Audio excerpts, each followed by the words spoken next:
ప్రియులారా, హగ్గై గ్రంథం 2వ అధ్యాయం 9వ వచనంలో ఈ ఇలాగుంటూ మనం చూస్తాం కదా. ఈ కణవరి మందిరం యొక్క మహిమ మునుపటి మందిరం యొక్క మహిమను మించినని సైన్యములకు అధిపతి యెహోవా సెలవిచ్చుచున్నాడు అని సెలవిచ్చిన ఈ మాటను బట్టి ఇక్కడ కడవరి మందిరము అని అనగానే అందరికీ స్ట్రైక్ అయిపోయే మాట యెరూషలేము 3వ మందిరం అని అనుకుంటారు కదా.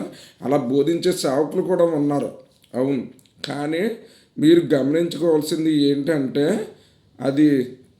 అది ఏ సందర్భంలో ఆ వాక్యం చెప్పబడిందని కనుక మనం చూసినట్లయితే మనము ఎజ్రా గ్రంథము 3వ అధ్యాయం 12వ వచనంలో అక్కడ మందిరాన్ని ఎజ్రా కాలంలో జెరుబ్బాబెలు యెహోషువ వీళ్ళు వచ్చి మందిరం కట్టినప్పుడు అక్కడ ఇలాగ ఉంటుంది అన్నమాట. మునుపటి మందిరమును చూచిన యాజకుల్లోనూ లేవీలు అంటే సొలొమోను కట్టిన మందిరాన్ని చూచినటువంటి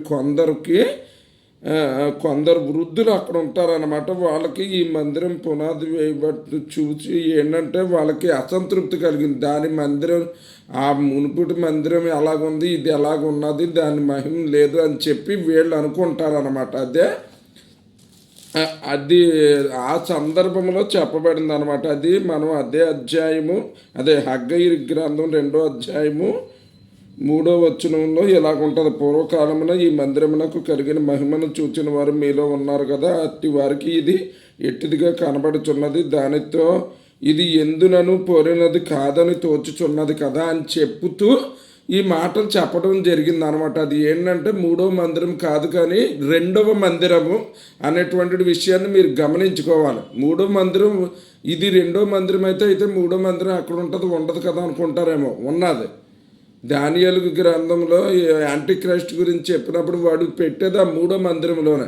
పౌలు తెస్సలోనిక పత్రికలో చెప్పిన దాంట్లో ఉన్నది కూడా 3వ మందిరమే. కాబట్టి 3వ మందిరం ఉంది ఇది.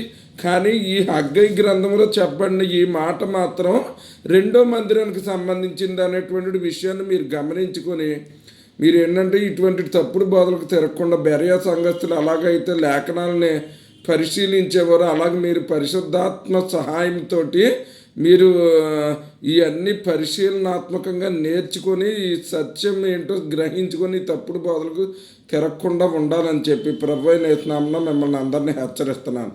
దేవుడు తన పరిశుద్ధ వాక్యం దీవించును గాక. ఆమెన్.